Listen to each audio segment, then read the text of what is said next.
Hello YouTubers. Today's video is about a problem that I've been having with my 442.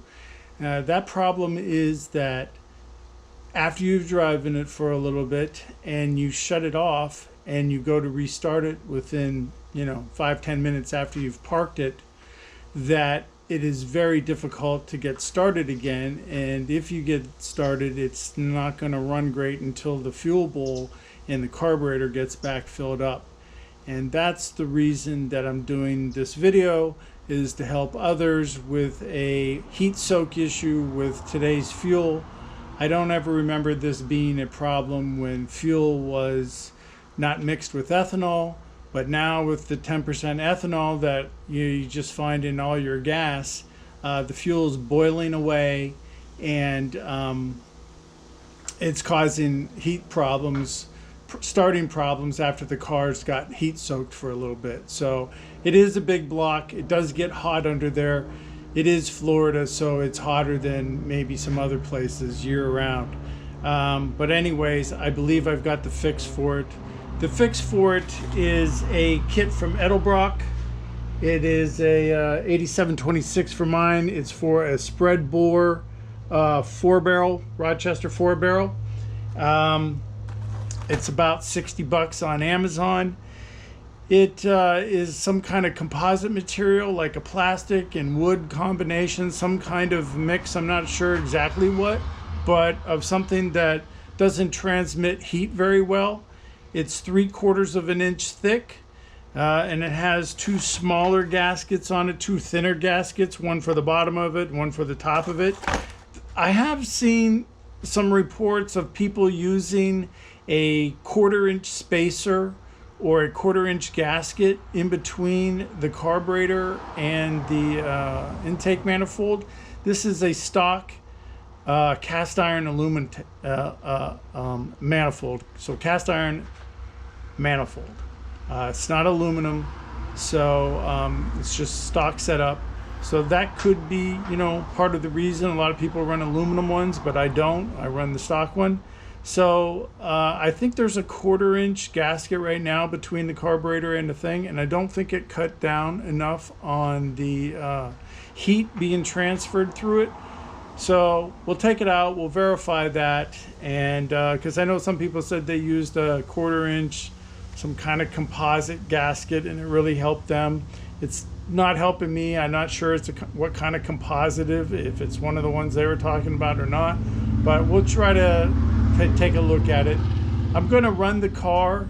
I got to take it out later, and then we'll do a reading on it to see how hot that carburetor is getting after a shut off of like 10 minutes. So let's go ahead and do that, and then we'll go ahead and we'll change the gasket. Okay. Well, it's been about 10 minutes since I drove the car. Let's get a reading on the temperature of the carburetor.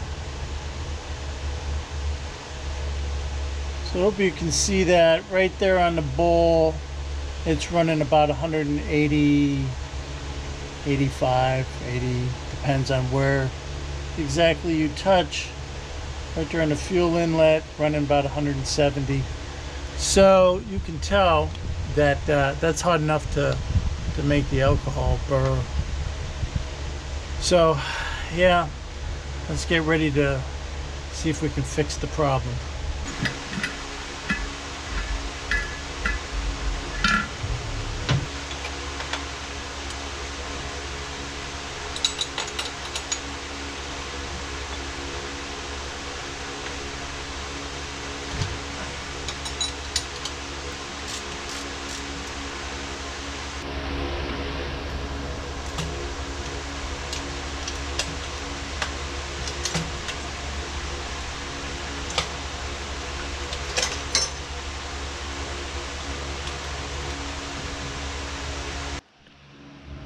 Well, everything on the engine is looking pretty good. I don't see any issues here. Wasn't expecting to. Let's take a look at the carb. Okay, have the carb off. Took a quick look at it. Didn't see anything really out of place or anything going wrong. I did just open up the filter just to see, if it was clogged up or anything. Looks fine, so I'm not too worried about that. That's just the spring and the plastic washer that goes with it. So let's take off that bottom gasket and see what we have. All right, so you can see maybe that's a pretty good thick gasket on there right now, and she's leaking out her. Hard to hold this and do this. All right, there it is. Yeah, I'll wipe that up in a second. All right, here's that gasket. Let's just do a quick measurement of what we got here. All right. Yep, so she's reading, there's 1 inch, 3/4, half. There's a 1/4 of an inch right there. It's not quite to the 1/4 inch. It's more like 162, about 3/16. So not super thin, but not super thick, just under a 1/4 of an inch. It's some kind of composite material. Whatever it is doesn't do enough work for me, so we're going to swap this out and put the new one in now. Well, the kit comes with these new studs, the longer studs that you're going to need to work because the bolts are going to be too short now. So let's go ahead and get these mounted. Putting the shorter piece of the stud down in there.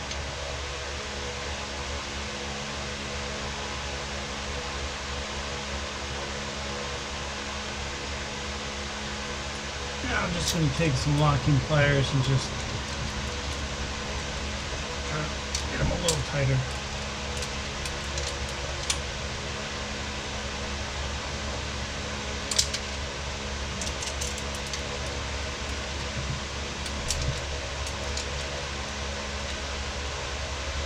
I'm not trying to kill these studs, just trying to get it in there tighter. Or snug, I should say.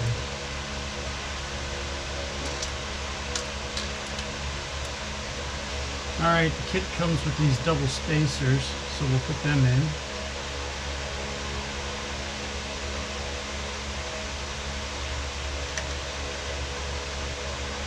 Alright. And then the 3/4 inch spacer. Looks to be a composite of some kind of wood.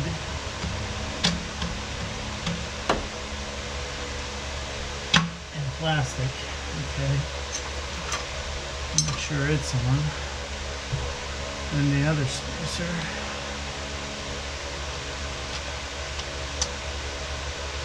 Alright, everything seems to be there. Let's put the carburetor back on.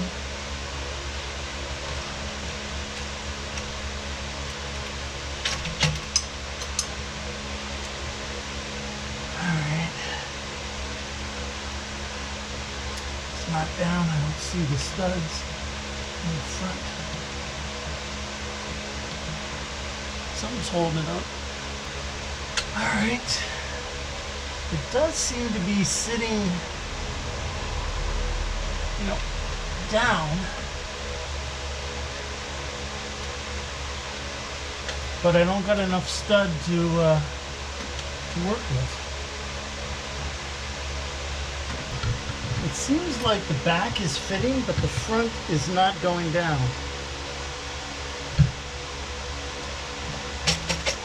Okay.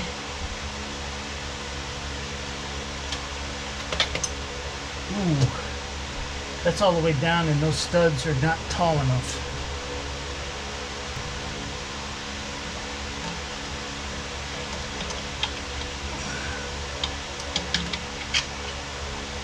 Take this out of here for this minute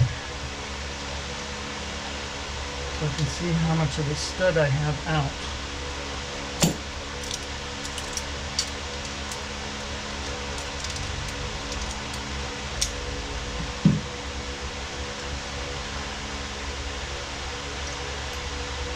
Alright, so I'm going to go down probably around halfway. They look pretty even, so let me put them in.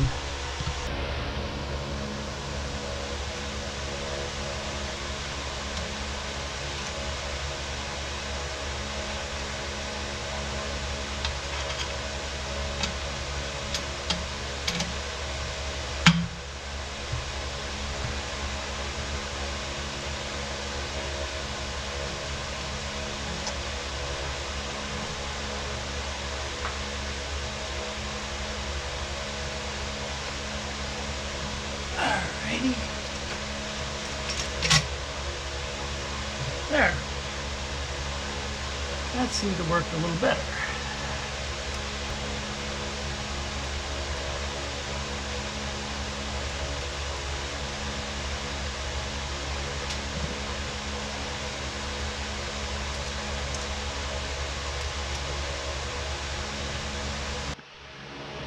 All right, well, the gasket is on, or the block is on now. You can probably see it down there, that wood looking thing. Just a little bit of hassle getting the fuel line and the choke lines to the carburetor back attached to the manifold there. Outside of that, it went pretty smooth. I did end up losing my throttle holder, the little special clip for that. It's here, I just don't know where it is right this second, so I'll have to continue to keep looking for that. Outside of that, we should be pretty good. I see a vacuum line I forgot to put on. I think that's for this.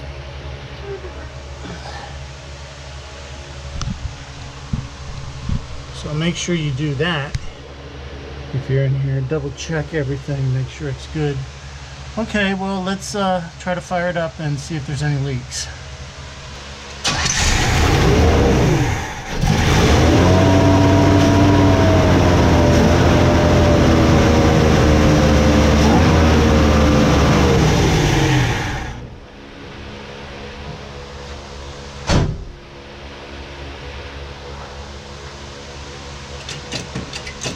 Okay, the throttle plate is getting stuck.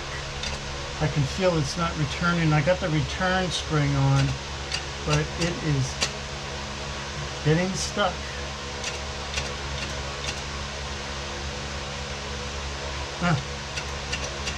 Like that hole isn't lining up. Alright. Having trouble with that plate coming back down.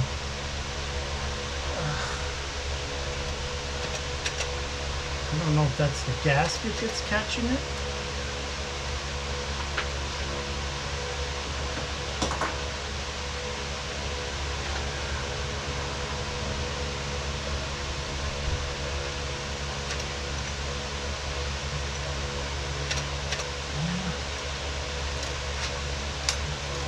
I'm going to be able to see through there.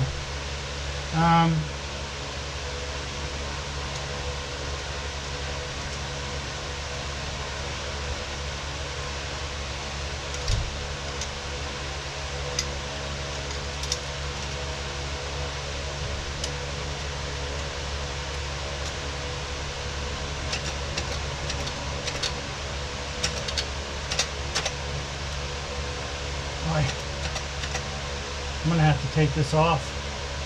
It's not, even if I pull the carburetor up a little bit here.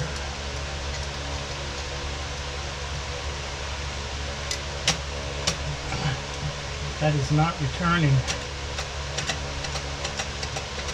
Oh man. Alright, I'll have to take this apart. Alright, well, the throttle's getting stuck. And the reason it's getting stuck is it's getting caught up on this adapter plate. If we look, I'm going to bring my light in. If we look right down here, hold on, you might be able to see that this end of this choke linkage is rubbing against the wood. So I'm going to have to just go over with the Dremel and take a little bit off right there.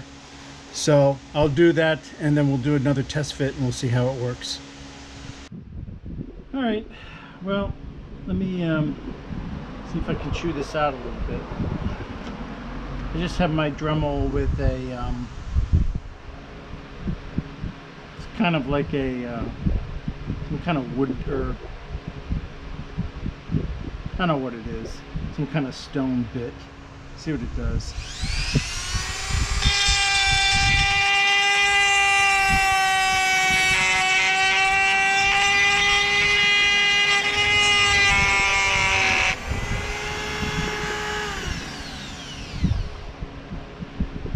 No, that stuff is pretty hard. Not real crazy about how that's working. Let me change it over to a sanding bit. Maybe that'll be better. Now, if this doesn't work, then I'm going to get really aggressive and pull out my bigger tools. But I'm going to try this Dremel on there, and I've got a sanding bit on there. See what it does.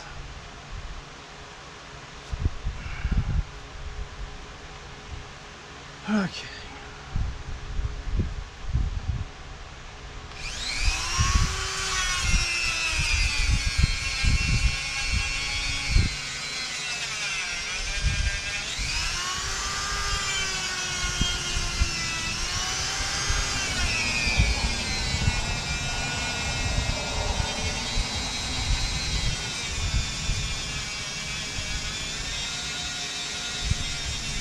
Kind of a weird material. Some kind of plastic wood.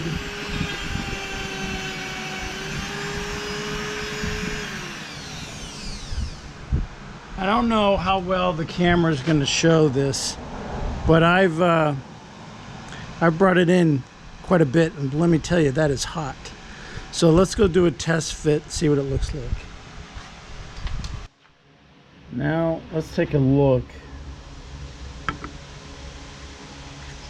Drop a couple of bolts, see if we're in the right area. Okay, so that's the area.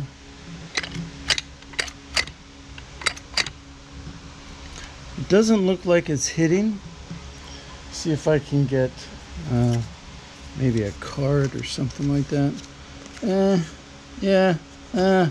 I can't quite get that that piece of paper through there.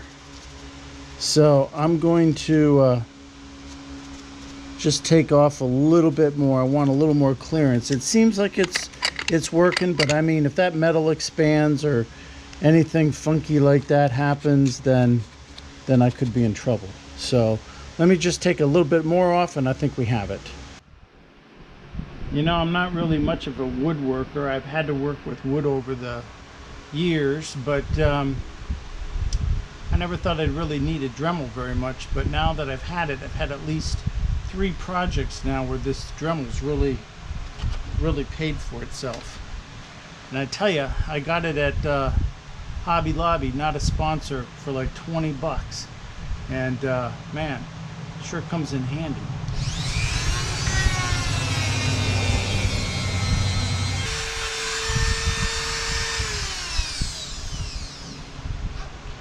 All right, I'll try that. I don't know how well it's coming out on camera, but I've taken a good little chunk out of it there. So let's go line it up again and see what it looks like. All right, same process. Let's take the part on top of the carburetor, put a couple of bolts through it to make sure it's in the right position.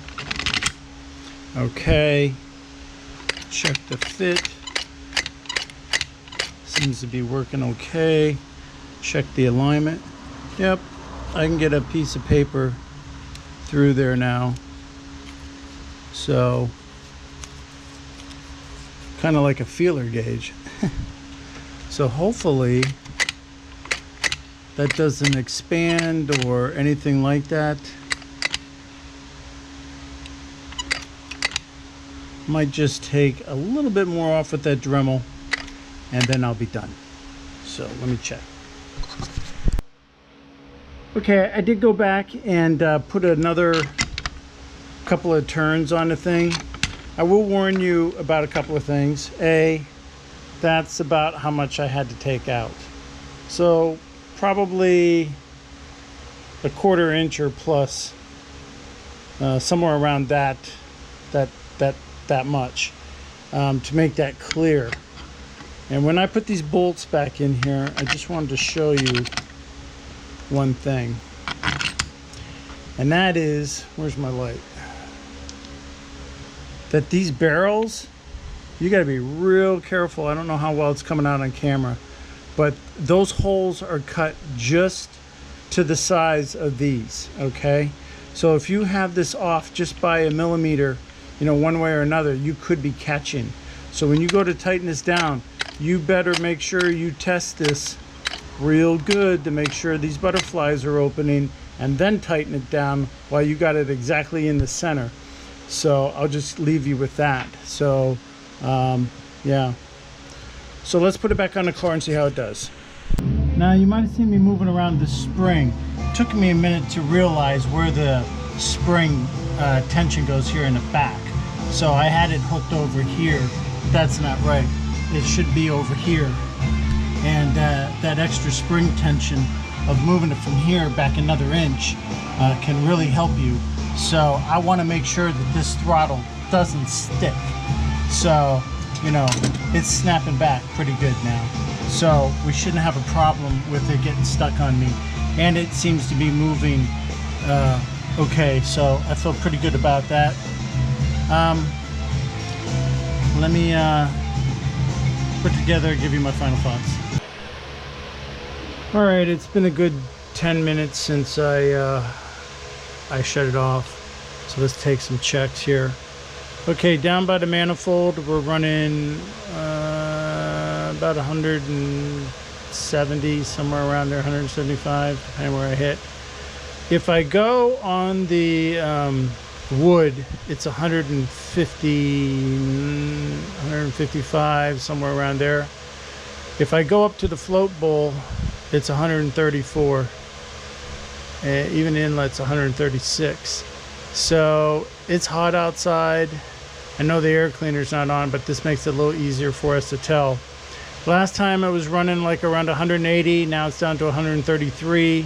So that's about a 50-degree drop in the temperature. So let's see how it starts.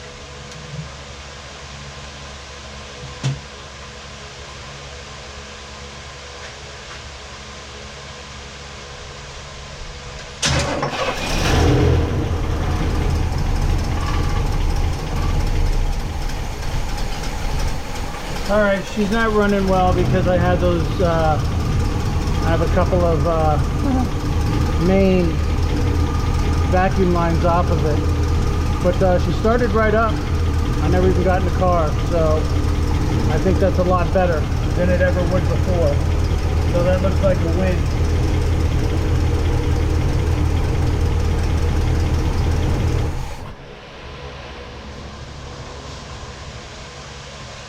I'm actually even surprised it ran that good because I have two major vacuum lines off. That one there and the one in the back.